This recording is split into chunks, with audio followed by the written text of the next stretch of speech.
Well, there's somebody else who's been a pain in your back, and you told me right before we went live here that you had a bone to pick. I just want to get it out of the way. So this is me pulling the Band-Aid. What's going on with you and Dave Meltzer today? Again, just as grateful as I am to not wake up with any back pain this morning so that I could throw myself into the show with passion and fury and all the positive vibes that I can muster. I also feel pretty good about the fact that Dave Meltzer is getting, and his little midget sidekick of his, Brian Alvarez, are getting absolutely roasted, and rightfully so. Rightfully so. And it puts this weird smile on my face to know that every moment that goes by, with every breath that Dave Meltzer takes, he's becoming more and more transparent, and more people are seeing what a fraud he really is. And Dave likes to call and reference, anybody that has anything to say about the way he conducts his business or his coverage, likes to call them frauds and con men.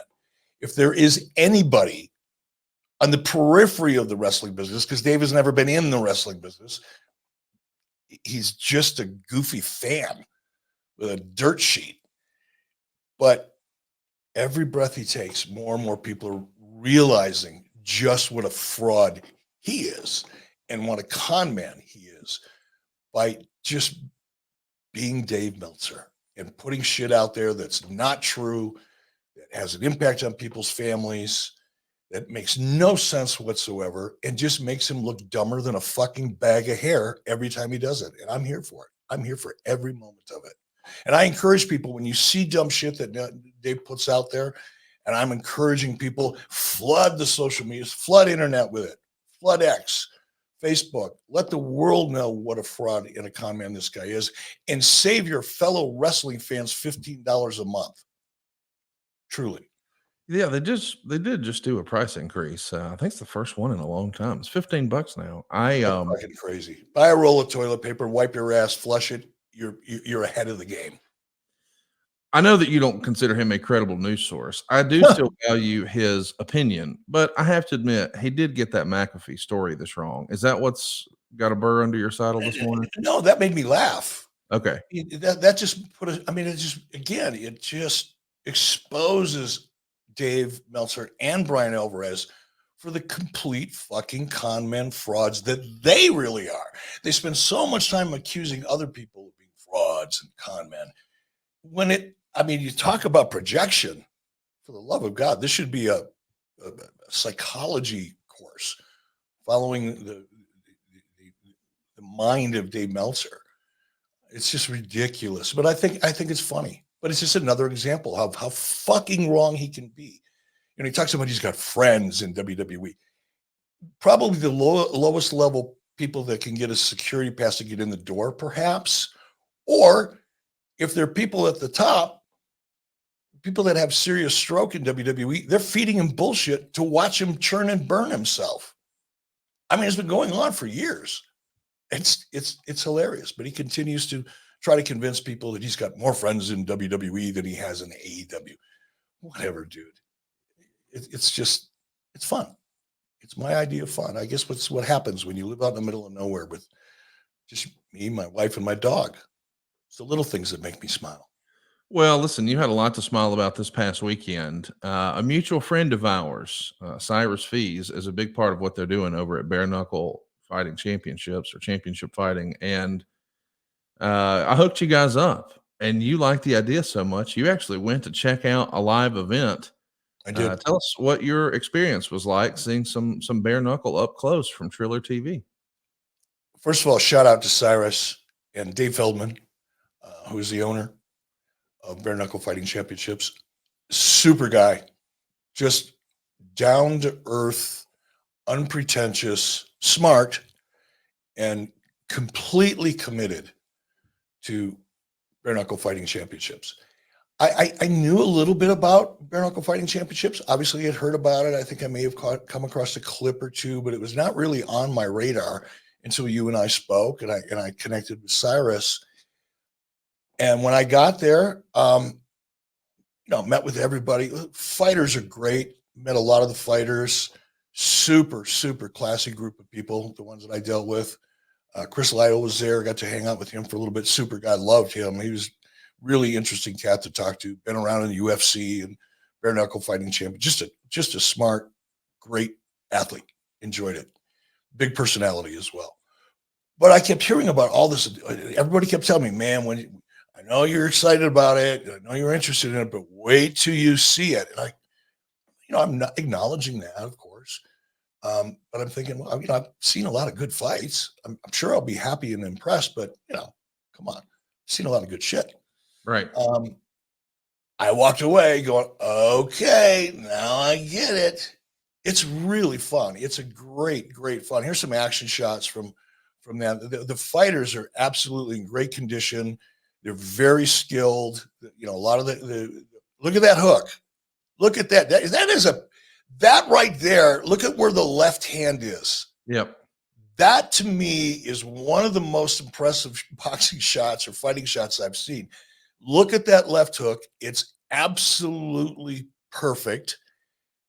But to really put it over, look at that left hand. There ain't no counter punch coming here, dude. You're going down. What an awesome shot. But it was so much fun. I really enjoyed it. I can't wait to get to my next one. The women's fights were great. Some really interesting characters, man. I mean, the people that have gravitated to bare knuckle fighting championships are a different breed. I mean, there's no gloves on here. This is about as real as it can get. Yes. In terms of contact. And it's so much fun. Like, I love MMA. I enjoy watching it because, as a former amateur wrestler and Greco-Roman freestyle, that crazy stuff, I am interested in the ground game, but it tends to slow it down a little bit. And unless you're a fan of, jiu-jitsu in particular, and you like the submission style, it can get a little slow for the average viewer. Bare knuckle fighting championships, man, they bring that bell and it's go time. It's fast. Again, excellent techniques in the fighters that I saw. And I can't wait for the next one. The next one happens to be in Sturgis, by the way, in August. What? During the Sturgis rally. I kid you not. And I was so disappointed because when I talked to Cyrus right after you hooked me up with him, he said, well, we've got an event in Fort Lauderdale, and we've got one in Sturgis. We'd really like you to come to the one in Sturgis. Now, that just happens to be my anniversary, and Mrs. B and I are taking a trip up to northern Montana to hang out for a week by ourselves. And I said, oh man, I'm going to ask my wife if she wouldn't mind going to Sturgis instead, which I knew as the words were coming out of my mouth. I'm thinking, oh, she's going to give me that look. She's not even going to say no. She's just going to look at me in this weird, subtle way, with that beautiful face of hers and those gorgeous blue eyes and demure smile. But behind those eyes, she's thinking, fuck you and the horse you rode in on. We are not going to Sturgis. So I said, we can't make Sturgis, but I did go to Fort Lauderdale, and the next one after Sturgis, I think they're going to be in Salt Lake City, and I'm going to definitely be at that one because that's a drive. I'll drive 8 hours to see people fight all day long, especially good fights. So yeah, shout out to Bare Knuckle Fighting Champions. Check them out on YouTube. Just Google it, Bare Knuckle Fighting Champions, BKFC. A lot of great action. You can catch all their events on Triller TV, and Conor McGregor is a part of the ownership team now. So big things are coming for those guys. I've heard a lot about them from Mike Weber for a long, long time. You mentioned Mrs. B, and I had this thought yesterday watching as we watched the last episode of Who Killed WCW, and I didn't say anything during our live show. I guess I just forgot to mention it. But we got to see old photos of you and Mrs. B, and then a current interview with Mrs. B. And I was like, boy, she made a deal with the devil. That woman has aged like wine. She is somehow more attractive now than she was back then. What are y'all doing out there? Y'all drinking the blood of young children, or what's going on?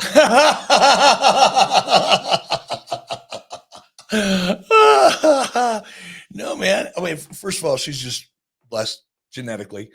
But a lot of it has to do with the way we eat. She is, it's working, man. Whatever she's doing, y'all need to keep that up, because I was like, man, look at her. How is that possible? But it was. Well, first of all, she's kind of unfair. Like, she's going to be She was born in 61. So what is she going to be? 63 in July? Yep. Yeah. So she'll be 63 or on the 4th of July, actually. But when I first met Lori, she was 21, but she looked like she was 14. Oh, I see. Sonny Ono will tell you a story. The first time Sonny Ono and his wife, Julie, they came up to Minneapolis right after I first started dating Lori. And we met for dinner or drink, whatever it was. And it was fine. Everybody got along really well. It was a fun night. And Sonny called me the next day. And he said, Eric, what are you doing? I said, what do you mean? What am I doing? He goes, that girl you were with last night, is she legal? Are you going to go to jail? So she she just, again, genetically, she's been blessed. But I think because she works out so hard, she watches her diet, she pays attention to what she eats. That only helps it along.